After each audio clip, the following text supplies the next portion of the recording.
வாரணாவதத்துக்கு வந்து சேர்ந்தாங்க பாண்டவர்கள்.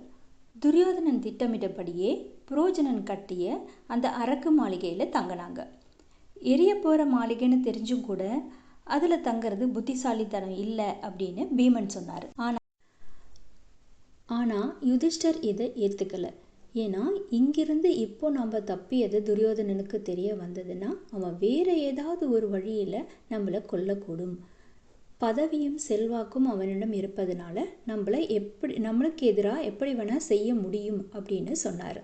அதனால் புரோஜனோட கவனத்தை திசை திருப்பி நாம் இங்கிருந்து தப்பிக்கணும் அப்படின்னு சொன்னார். விதுரர் மறைமுகமாக சொன்ன உபாயத்தின்படி சுரங்கப்பாதை அமைத்து அதன் மூலமா தப்பிக்கலாம், அதுவரை பொறுமையாக இருக்கலாம் அப்படின்னு சொன்னார். விதுரர் அனுப்பிய ஆள் கனகன் என்பவன் சுரங்கப்பாதையை வெட்டினாங்க. அதன் பிறகு தர்மபுத்திரர் இந்த மாளிகைக்கு நாமே தீ மூட்டுவோம், நமக்கு பணி செய்பவன் என்ற பெயரில் புரோஜனால் நியமிக்கப்பட்ட அந்த பணிப்பெண்ணுக்கு 5 குழந்தைகள் இருக்கு, அவங்க தூங்கிட்டு இருக்கும்போது நாமளே இந்த இடத்துக்கு தீ வைத்து இந்த சுரங்கப்பாதை வழியாக நாம் தப்பிச்சிடலாம் அப்படின்றத சொன்னார். அதன்படியே செய்தாங்க. இந்த இடத்துக்கு தீ வைக்கலான்னு சொன்னதும் நமக்கு பதிலாக அந்த பணிப்பெண்ணையும் 5 குழந்தைகளும் இறந்து போவாங்க, அதோடு சேர்த்து புரோஜனனும் இறந்து போவாங்க அப்படின்ற அந்த யோசனையை சொன்னது அர்ஜுனனும் பீமனும் அல்ல, தர்மபுத்திரனான யுதிஷ்டர் தான் சொன்னாருங்கிறது இங்கே குறிப்பிடத்தக்கது. மற்ற மகாபாரத தொடர்களில் நாம் இந்த மாதிரி பார்த்துருக்க மாட்டோம். ஆனால் திரு சோ அவர்கள் எழுதிய வியாசர் குறிப்பிட்டது போல இருக்கிற இந்த மகாபாரதத்தில் இப்படி தான் குறிப்பிட்டிருக்காங்க. அதாவது தர்மர் சுயநலமாக சிந்திச்சிருக்கார் அந்த இடத்துல அப்படின்னு சொல்கிறாங்க. தர்மர் எதிர்பார்த்தபடியே எல்லாமே நடந்தது.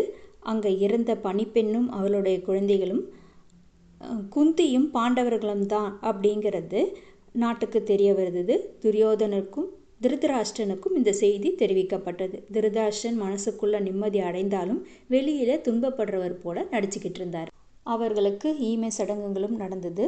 இதற்கிடையில பாண்டவர்களும் குந்தியும் சுரங்கப்பாதை வழியாக வெளியேறி காட்டை அடைந்து அங்கே கங்கை கடையை அடைந்தாங்க. அந்த இடத்துல விதுரரால் அனுப்பப்பட்ட ஒரு படகோட்டி இவர்களுக்காகவே காத்திருந்தாங்க. அந்த படகு ஒரு இயந்திர படகு அப்படிங்கிறதையும் இந்த புத்தகத்தில் குறிப்பிட்டிருக்காங்க. ஒரு மரத்துக்கு அடியில் தாயாரையும் தன்னோட சகோதரர்களையும் தூங்க வைத்துவிட்டு பீமன் தண்ணீர் கொண்டு வர்றதுக்காக சென்றான். அப்போ மனித வாடை காற்றில் வீசுவதை அந்த அரக்க ஹிடிம்பன் தன் சகோதரியான ஹிடிம்பியை அனுப்பி அந்த மனிதனை கொன்றுவா என்று அனுப்பி வைத்தான். நீத்த உருவத்தை அடையக்கூடிய ஹிடிம்பி ஒரு அழகான பெண்ணுருவம் கொண்டு தன்னுடைய அண்ணனின் ஆணைப்படி அந்த மனிதர்களை கொண்டு வர புறப்பட்டார். பீமனை சந்தித்தால் பீமனின் அழகில் மயங்கி பீமன் தன்னை ஏற்குமாறு வேண்டினால் பீமன் மறுத்தான். இதற்கிடையில ஹிடிம்பன் சென்ற தங்கையை காணவில்லை அப்படின்றதுக்காக வந்து பார்த்தாரு. தங்கையின் மனமாற்றத்தை பார்த்து கோபமடைந்த ஹிடிம்பன் பீமனை எதிர்த்து சண்டையிட்டான். பயங்கர போர் நடந்தது. அந்த போரின் சத்தத்தில் பாண்டவர்களும் குந்தியும் வந்துட்டாங்க. அங்கே போரின் முடிவில் ஹிடிம்பன் மடிந்தான், பீமன் வென்றான்.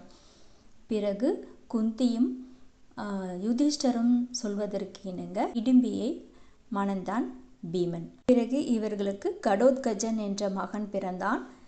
அதுவரை இவர்கள் சேர்ந்து வாழ்ந்தனர். பின்பு அந்த இடத்தை விட்டு பாண்டவர்கள் சென்றனர். இங்கு ஹஸ்தினாபுரத்திலோ பாண்டவர்களுக்கு ஈமக்கிரிகைகள் முடிந்தது.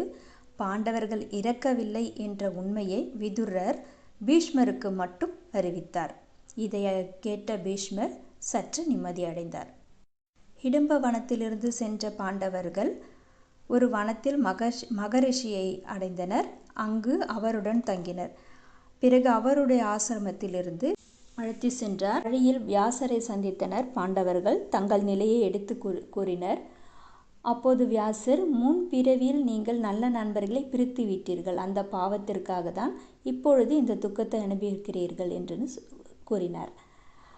கருமத்தின் பலனை அனுபவிக்காதவர் உலகத்தில் யாருமே இல்லை. மனிதன் புண்ணிய காரியங்களை மட்டுமே பண்ண மனிதர்களும் இல்லை, பாவ காரியங்கள் மட்டுமே செய்த மனிதர்களும் இல்லை. மனிதன் புண்ணியம் பாவம் ரெண்டையும் சேர்ந்து தான் செய்கிறான், அதற்குரிய பலனை அவன் அனுபவிக்கிறான் அப்படின்னு வியாசர் சொன்னார். பிறகு பாண்டவர்கள் அங்கிருந்து சென்று ஏகசக்கரம் என்ற நகரத்தில் பிரவேசித்தாங்க. அங்கு ஒரு பிராமணரோட வீட்டில் தாங்களும் ஒரு பிராம வேடம் தரித்து அங்கே தங்கினார். தினமும் பல வீடுகளுக்கு சென்று அங்கு பிக்ஷை எடுத்து ஜீவனம் செய்தனர். அப்போது அந்த நகரத்தில் ஒரு அரக்கனோட அட்டகாசம் ரொம்ப அதிகமாக இருந்தது. பகாசுரன் அப்படிங்கிற ஒரு அரக்கனோட அட்டகாசம் அதிகமாக இருந்தது. தினமும் ஒரு வீட்டிலேருந்து ஒருத்தர் அவருக்கு உணவாக போயிடணும். அப்படி இருக்கும்போது இவங்க தங்கியிருந்த பிராமணரோட வீட்டோட முறை வந்தது. அப்போது அந்த வீட்டிலேருந்து யாராவது ஒருத்தர் அரக்கனுக்கு உணவாக போகணும். அப்போ அந்த வீட்டிலேருந்து எல்லாரும் அழுதுகிட்டு இருந்தாங்க. அவங்க குழந்தைகள், அப்பா அம்மா எல்லாம் நான் போகிறேன் நீ போகிறேன்னு மாற்றி மாற்றி பேசிக்கிட்டு இருந்தாங்க. குந்தி இதை கேட்டுக்கிட்டு இருந்தாங்க. பிறகு குந்தி அவர்களை சமாதானம் படுத்தி தன்னுடைய 5 மக்கள்களில் ஒருவனை அரக்கனிடம் அனுப்புகிறேன் அப்படின்னு சொன்னாங்க. அதற்கு மறுத்தார்கள். ஏன்னா விருந்தினராக வந்த ஒருத்தரை ஆபத்துக்கு உள்ளாக்கிறது ஒரு பெரிய பாவம். அடைக்கலம் நாடி வந்தவர்களுக்கு இந்த மத செயலை செய்யக்கூடாது, அதனால் வேண்டான்னு மறுத்தார். ஆனால் குந்தி, நான் ஒரு மகனை அனுப்புகிறேன், அவனை வெல்ல இந்த அரக்கனால் முடியாது, அவன் தன்னையும் காப்பாற்றி கொண்டு இந்த நகரத்தையும் காப்பாற்றுறான், கவலை வேண்டாம் அப்படின்னு சொன்னாங்க. பிறகு அந்த குடும்பத்தினரும் சம்மதிச்சாங்க. இந்த முடிவை பாண்டவர்கள்கிட்ட சொன்னாங்க குந்தி தேவி. ஆனால் தர்மபுத்திரர் வேண்டான்னு சொன்னார். ஏன்னா பீமனை நம்பி தான் நாம் நிம்மதியாக தூங்கவே முடியுது. அப்படி இருக்கும்போது நாம் எப்படி பீமனை அனுப்பிட்டு நம்ம முடியும்?